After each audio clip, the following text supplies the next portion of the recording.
নওয়াজ শরীফ একটা গজল গায়, আমার খুব ভালো লাগে এই গজলটা। কত নবী ওলি ছিল ধরার মাঝে, সবাই আপন নিড়ে চলে গেছে, আমিও তো পাবো না ছাড়া, পৌঁছে যাব জীবনের মোহনায়, বিদায় বেলায়, বিদায় বেলায় মোরে দিও গো দেখা, হে প্রিয় রাসূল। বলুন, বিদায় বেলায় মোরে দিও গো দেখা, হে প্রিয় রাসূল। তব দিদারে হব ধন্য তখন আমি, শূন্য দেহ যখন লোটাবে ধোলাই, বিদায় বেলায়, বিদায় বেলায় মোরে দিও গো দেখা, হে প্রিয় রাসূল। বলুন না, বিদায় বেলায় মোরে দিও গো দেখা, হে প্রিয় রাসূল। গজলটার মধ্যে মহব্বত আছে, প্রেম আছে, নবীজির প্রতি মহব্বত আছে। ভাই আমার, আপনাদের ভাবতে হবে এগুলো, এই কথাগুলো আপনাদের ভাবতে হবে। গজল গজলের মধ্যে ছেড়ে দিলে হবে না। আমি ওয়াজ করে চলে যাচ্ছি, ওয়াজ এইখানে ঢুকায় ওইদিকে বের করলে হবে না। আপনাদের ভাবতে হবে এই কথাগুলো, না ভাবলে বিপদে পড়ে যাবেন। মুরব্বী বাবারা, যুবক ভাইরা, আরেকটা আমল করবেন। ফিতনা থেকে দূরে সরতে হলে আমল বাড়াইতে হবে, আমল বাড়াইতে হবে।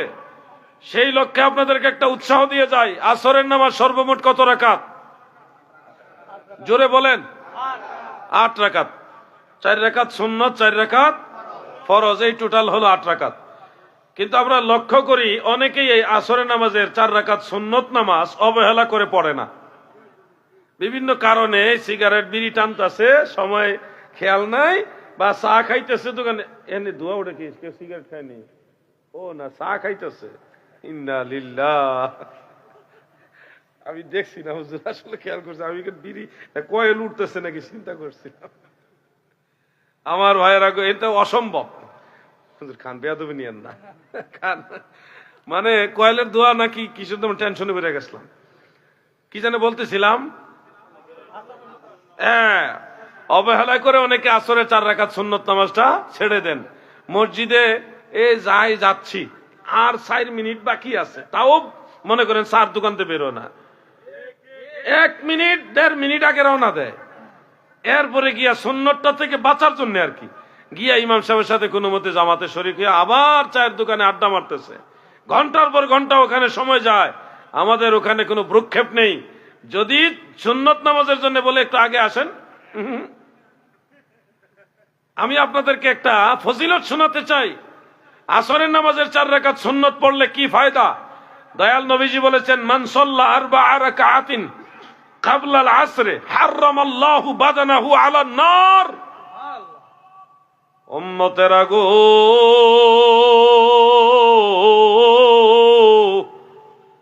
তোমরা যারা আসরের ফরজের পূর্বে 4 রাকাত সুন্নত নামাজ আদায় করবা, হারামাল্লাহু বাদানাহু আলান নার, ওই সুন্নত আদায় করনেওয়ালার দেহ জাহান্নামের আগুনের জন্য আমার আল্লাহ হারাম করে দিবে। চিন্তা করছেন কত দামি আমল এটা, কত মূল্যবান আমল।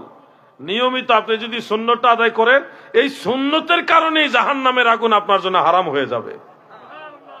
বলেন, এই সুন্নতটা আদায় করার চেষ্টা করবেন কিনা বলেন? যুবক ভাইরা আমাকে আশ্বস্ত করেন ইনশাল্লাহ। কি ইনশাল্লাহ? কোন উপলক্ষে বলছেন? হ্যাঁ, আসরের সুন্নত আদায় করবেন। এই তো, আপনি রাগ করেন না। আমার সাবজেক্ট দিছেন যে কি করলে ফিতনা থেকে বাঁচা যাবে। আমার কাছে মনে হইতেছে আল্লাহর ওলিদের সোহবতে গেলে ফিতনা থেকে বাঁচা যাবে। ওয়া কুনু মা'আস সাদিকিন। আল্লাহ আপনাকে ডিরেকশন দিয়েছে, সত্যবাদী বান্দার কাতারে গিয়ে শামিল হও। ফাদখুলি ফি ইবাদি, আমার খাস বান্দা যারা, তাদের কাতারে শামিল হও। তো খাস বান্দাদের কাতারে যখন শামিল হবেন, তখন আপনাদেরকে নিয়ে তারা আল্লাহর কাছে দোয়া, মোনাজাত, জিকির, আজকার, নামাজে বিভিন্ন বন্দিগিতে মশগুল হয়ে থাকবে। আল্লাহর ওলিরা কখনো মারামারি করতে যায় না, ঠেলাঠেলি করতে যায় না। আল্লাহর ওলিদের কাছে এমন একটা তাওয়াজ্জু, এমন একটা পাওয়ার আল্লাহ দেয়, সেই পাওয়ার দিয়া গরিব মানুষ যারা আছে, আশিকে রাসূল যারা আছে, ইসলাম প্রেমিক, কোরআন সুন্নাহ প্রেমিক যারা আছে, তাদেরকে নিয়ে আল্লাহর ওলিরা আল্লাহ এবং আল্লাহ রাসূলের ধ্যানে মশগুল থাকে। এইভাবে তারা সময় পার করে। আর যারা দুনিয়া লোভী, আপনারা জান্নাতের টিকিট দিব, জান্নাতের লোভ দেখাইবো, হ্যাঁ, মরলেই শহীদ হয়ে যাবেন, এত সুজানা, শহীদ হওয়া এত সুজানা। রাজনৈতিক দলের জন্য গিয়ে মরে গেলেন আর শহীদ হয়ে গেলেন, শহীদ এত সুজানা। গাড়িটার সাইড দিয়ে দেন ভাইজান, একটু সাইড দিয়ে দেন। আর ড্রাইভার সাহেব, আপনি একটু আস্তে আস্তে যান, হঠাৎ করে কেউ যেন ব্যথা না পায়। আল্লাহুম্মা সাল্লি মাওলানা মুহাম্মদ ওয়া আলা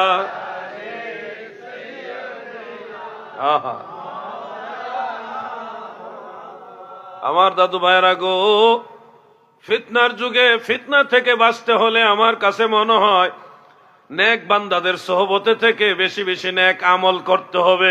এটাই হলো বাঁচার একমাত্র রাস্তা। ও ভাই আমার, রাতের বেলায় সম্ভব হলে তাহাজ্জুদ নামাজ পড়বেন। সারা রাত তাহাজ্জুদ নামাজ পড়ার মতো একটা নেক আমল, সহজ একটা আমল আপনাদেরকে শিখাই দেয়া যায়। আপনারা জোহরের নামাজ নিশ্চয়ই আদায় করেন। সর্বমোট কত রাকাত পড়েন? 12 রাকাত না? আর তারগীব ও তারহিবের মধ্যে উল্লেখ, মান হাফিজা 4 রাকাত ক্বাবলা যোহর ওয়া বা'দাহা। আমার দয়াল নবীজি বলেন, জোহরের আগে যারা 4 রাকাত পড়ে সুন্নত, আর জোহরের পরে 4 রাকাত, মানে 2 রাকাত সুন্নত, 2 রাকাত নফল, এই টোটাল 12 রাকাত যারা পড়বে, দয়াল নবী বলেন সারা রাত দাঁড়ায় তাহাজ্জুদ নামাজ পড়ার সমান সওয়াব আমল নামায় আল্লাহ লিখে দিবে। আরেকটা হাদিস আছে, ফুতিহাত লাহু আবওয়াবুর রাহমা, রহমতের সব দরজা আল্লাহ আপনার জন্য খুলে দিবে। সুবহানাল্লাহ বলেন। রহমত লইবারে মাওলা তব ধারে এসেছি, দয়া করে দাও গো রহমত, দয়া করে দাও গো রহমত, দিলের ঝোলা পেতেছি, রহমত লইবারে মাওলা তব ধারে এসেছি। সাহাবায়ে কেরাম আমার নবীকে এতই ভালোবাসতেন যে একদিন 2 দিন না খাইয়া মসজিদে নববী শরীফের বারান্দায় থাকতেন, নবীজির সাথে প্রথম কাতারে দাঁড়ায় নামাজ পড়তেন। একবার এক ঘটনা ঘটলো, হযরত আবু হুরায়রা, হযরত ইবনে আব্বাস, এরকম অনেক সাহাবী, ওনারা না খাইতে না খাইতে শরীর একেবারে দুর্বল হয়ে গেছে, পেটের ক্ষুধা আর সহ্য করতে পারতেছে না। বুখারী শরীফের মধ্যে উল্লেখ, ওই সাহাবারা দল বেঁধে একজন মহিলা সাহাবীর বাড়ির ঘরের দুয়ারে গিয়ে দাঁড়ায় সালাম দিল। ওই মহিলা সাহাবিয়া, তিনি একটু অর্থশীল মানুষ, টাকাওয়ালা, সালাম দিয়ে বললেন, আপনার কাছে কি কোনো খাবার আছে? একজন মুমিন ভাই আরেকজন মুমিনা বোনের কাছে গিয়ে খাবার চাইতেছে, কতটা ক্ষুধা লাগছে। একজন ভাই একজন বোনের বাড়িতে খাবার খাইতে যায় কখন? কথা বুঝতেছেন আপনারা? ভাই পেটের ক্ষুধা সহ্য করতে না পারে, সহ্য করতে না পেরে বোনের বাড়িতে গিয়ে সালাম দিয়ে বলতেছে, আপনার কাছে কি কোনো খাবার আছে? বোন এমন বোন, টাকা পয়সা থাকলেও ওই দিন ওনার ঘরে কোনো খাবার নাই। আল্লাহর কি মহিমা, ওই দিন ওই বোনের ঘরেও কোনো খাবার নাই। বোন লজ্জিত হয়ে শর্মিন্দা হয়ে বলল, ভাই আমার এই মুহূর্তে আমার কাছে কোনো খাবার নেই, লজ্জিত হয়ে গেলেন। তখন ভাইয়েরা কি করলো, তারা চিন্তা করলো যে আজকেও তো তাইলে খাবার পাবো না, যেহেতু আমার এই বোনের ঘরে খাবার নাই, তাহলে আজকের দিনে আর কোথাও খাবার পাওয়ার সম্ভাবনা নাই। শরীর এতটা দুর্বল, তা সত্ত্বেও ওই সাহাবায়ে কেরাম তখন নিয়ত করলেন, রোজা রাখার নিয়ত, ইন্নী সাইমুন ফি ইয়াউমি হাযা, এইভাবে তিনারা মৌখিক উচ্চারণের মাধ্যমে নিয়ত করে ফেললেন, ওই দিনে রোজা রেখে নামাজ পড়ছে। এইভাবে সাহাবীরা নবীজির সাথে নামাজ পড়েছে, বন্দেগী করেছে, অলসতা দেখায়নি।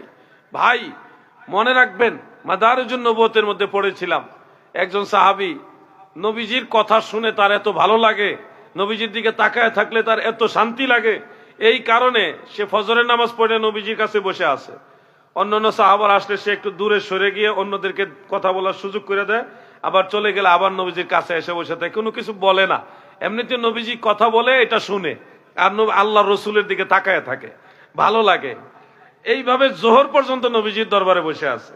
জোহরের সময় আবার তিনি আল্লাহর হাবিব রাসূল আকরাম সাল্লাল্লাহু আলাইহি ওয়াসাল্লামের সাথে নামাজ আদায় করলেন। নামাজ আদায় করে আবার দরবারে নববীতে বসে আছেন, যায় না। ওই আসর পর্যন্ত আগের মতো লোকজন আইলে সাইড দিয়ে দেয়, কথা বলার জায়গা করে দেয়, আবার লোকজন চলে গেলে আবার উনি একটু আগায়া আল্লাহ রসুলের কাছে বসে থাকে। দয়াল নবীজি ওইটা কোথাও গেলে নবীজির সাথে হাইটা হাইটা যায়, ঘুরে, মানে ওনার মূল কাজই হলো নবীজির দিকে তাকায় থাকা, আল্লাহর হাবিবের দিকে তাকায় থাকা, এটা হলো ওনার মূল কাজ। আসরের সময় হয়েছে, দয়াল নবীজি নামাজে দাঁড়াইছেন, উনি আল্লাহ রসুলের সাথে নামাজে দাঁড়াইছে। আসরের পরেও তিনি আবার দরবারে নববীতে বসে আছে, যায় না।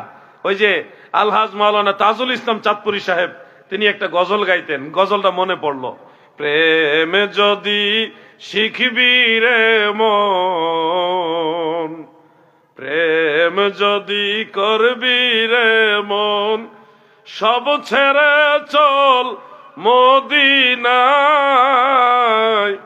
দয়াল নবী যেই দেশে ঘুমায়, আমার জিন্দা নবী যেই দেশে ঘুমায়।